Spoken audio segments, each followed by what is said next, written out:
Napoleon's argument for the divinity of Christ and the Scriptures, by Napoleon Bonaparte.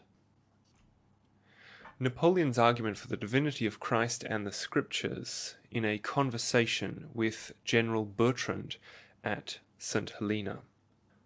Translated from the French. True, Christ offers to our faith a series of mysteries. He commands us authoritatively to believe and gives no other reason than his awful word, I am God. True, this is an article of mere faith, and upon it depends all the other articles of the Christian system. But the doctrine of the divinity of Christ once admitted, Christianity appears with the precision and clearness of algebra. It has the connectedness and unity of a science. This doctrine, resting upon the Bible, best explains the traditions prevalent in the world. It throws light upon them, and all the other doctrines of Christianity are strictly connected with it as links of the same chain. The nature of Christ's existence is mysterious, I admit, but this mystery meets the wants of man. Reject it, and the world is an inexplicable riddle. Believe it, and the history of our race is satisfactorily explained. Christianity has one advantage over all systems of philosophy and all religions. Christians do not delude themselves in regard to the nature of things. You cannot reproach them with the subtleties and artifices of those idealists who think to solve profound theological problems by their empty dissertations. Fools! Their efforts are those of the infant who tries to touch the sky with his hands, or cries to have the moon for his plaything. Christianity says simply, no man hath seen God but God. God reveals what he is. His revelation is a mystery, which neither imagination nor reason can conceive. But when God speaks, man must believe. This is sound common sense. The gospel possesses a secret virtue of indescribable efficacy, a warmth which influences the understanding and softens the heart. In meditating upon it, you feel as you do in contemplating the heavens. The gospel is more than a book, it is a living thing, active, powerful, overcoming every obstacle in its way. See upon this table, this book of books, and here the emperor touched it reverently. I never cease reading it, and always with new delight. Christ never hesitates, never varies in his instructions, and the least of his assertions is stamped with a simplicity and a depth which captivate the ignorant and the learned, if they give it their attention. Nowhere is to be found such a series of beautiful thoughts, fine moral maxims, following one another like ranks of a celestial army, and producing in the soul the same emotion as is felt in contemplating the infinite extent of the resplendent heavens on a fine summer night. Not only is our mind absorbed, it is controlled, and the soul can never go astray with this book for its guide. Once master of our mind, the gospel is a faithful friend. God himself is our friend, our Father, and truly our God. A mother has not greater care for the infant on her breast. The soul, captivated by the beauty of the gospel, is no longer its own. God occupies it altogether. He directs his thoughts and all its faculties. It is his. What a proof it is of the divinity of Christ that with so absolute an empire, his single aim is the spiritual melioration of individuals, their purity of conscience, their union to the truth, their holiness of soul. My last argument is, there is not a God in heaven if a mere man was able to conceive and execute successfully the gigantic design of making himself the object of supreme worship by usurping the name of God. Jesus alone dared to do this. He alone said clearly and unfalteringly of himself, I am God, which is quite different from saying, I am a God, or there are gods. History mentions no other individual who has appropriated to himself the title of God in the absolute sense. Heathen mythology nowhere pretends that Jupiter and the other gods themselves assumed divinity. It would have been on their part the height of pride and absurdity. They were deified by their posterity, the heirs of the first despots. As all men are of one race, Alexander could call himself the son of Jupiter, but Greece laughed at the silly assumption, and so, in making gods of their emperors, the Romans were not serious. Muhammad and Confucius merely gave out that they were agents of the deity. Numa's goddess Igria was only the personification of his reflections on the solitude of the woods. The Brahmas of India are only deifications of mental attributes. How then should a Jew, the particular of whose history are better attested than that of any of his contemporaries, how should he alone, the son of a carpenter, give out all at once that he was God, the creator of all things? He arrogates to himself the highest adoration. He constructs his worship with his own hands, not with stones but with men. You are amazed at the conquests of Alexander, but here is a conqueror who appropriates to his own advantage, who incorporates with himself not a nation but the human race. Wonderful, the human soul with all its faculties becomes blended with the existence of Christ. And how?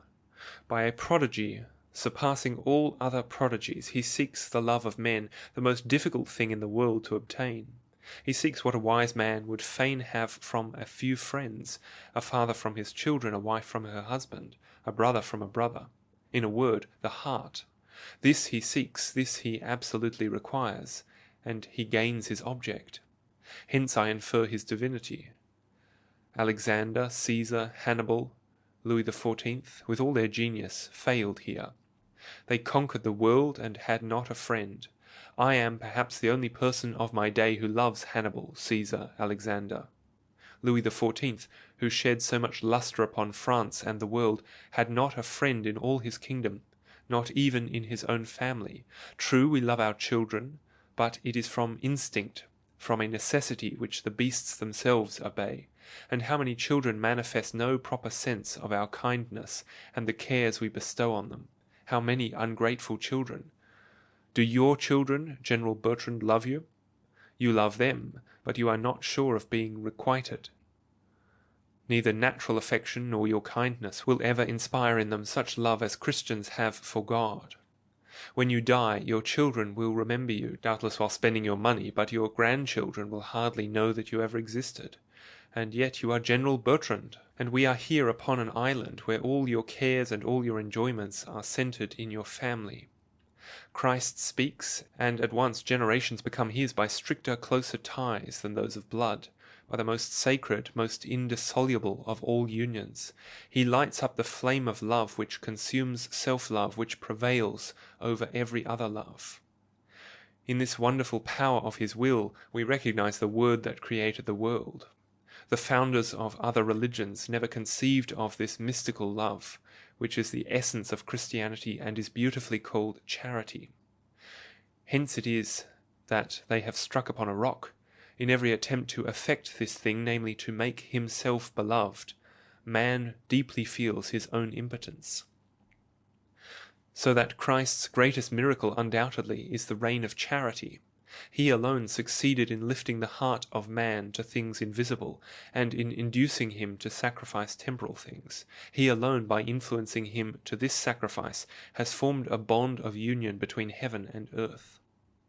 All who sincerely believe in him taste this wonderful, supernatural, exalted love, which is beyond the power of reason, above the ability of man, a sacred fire brought down to earth by this new Prometheus, and of which time, the great destroyer, can neither exhaust the force nor limit the duration.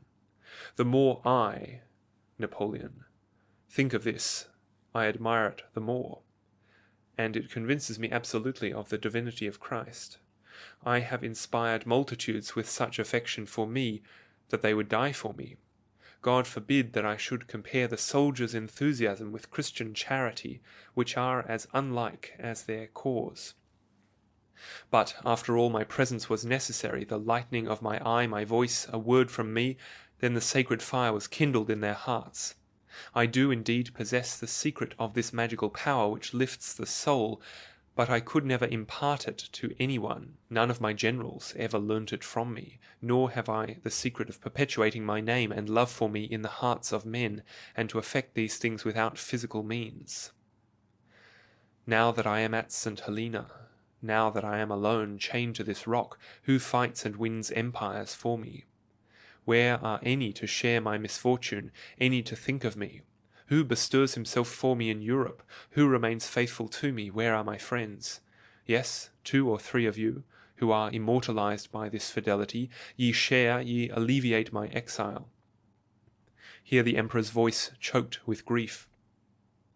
"Yes, my life once shone with all the brilliance of the diadem and the throne, and yours, Bertrand, reflected that brilliance, as the dome of the Invalides, gilt by me, reflects the rays of the sun. But disasters came, the gold gradually became dim, and now all the brightness is effaced by the rain of misfortune and outrage, with which I am continually pelted.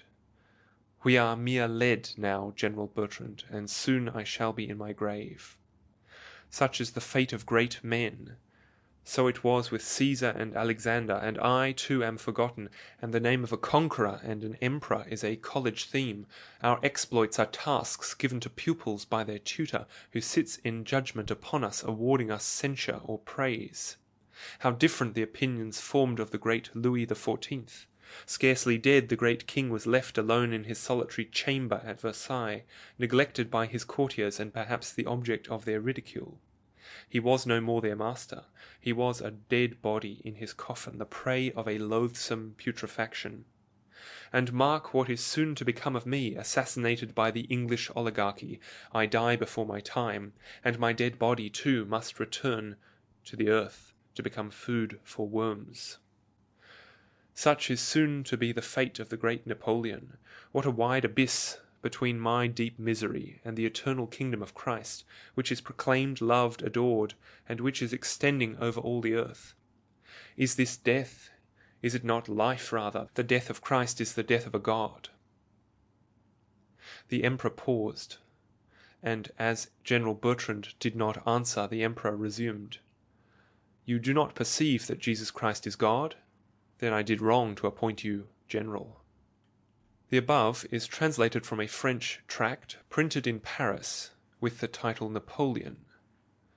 The narrative is confirmed by a letter from the Reverend Dr. G. D. Felice, professor in the Theological Seminary at Montauban, France, in a communication inserted in the New York Observer of April 16, 1842. Professor de Felice states that the Reverend Dr. Bogue sent Napoleon at St. Helena a copy of his Essay on the Divine Authority of the New Testament, which eyewitnesses attest that he read with interest and satisfaction. He also states that similar witnesses attest that he read much in the Bible and spoke of it with profound respect, and further, that there was a religious revival among the inhabitants of St. Helena, which extended to the soldiers, who prayed much for the conversion and salvation of the noble prisoner. Dr. de Felice closes his communication by translating from a recent French journal the following conversation related by Count de Montalon, the faithful friend of the emperor. "I know men," said Napoleon, "and I tell you that Jesus is not a man. The religion of Christ is a mystery which subsists by its own force and proceeds from a mind which is not a human mind. We find in it a marked individuality which originated a train of words and maxims unknown before. Jesus borrowed nothing from our knowledge. He exhibited in himself the perfect example of his precepts. Jesus is not a philosopher, for his proofs are miracles, and from the first his disciples adored him. In fact, learning and philosophy are of no use for salvation, and Jesus came into the world to reveal the mysteries of heaven and the laws of the Spirit.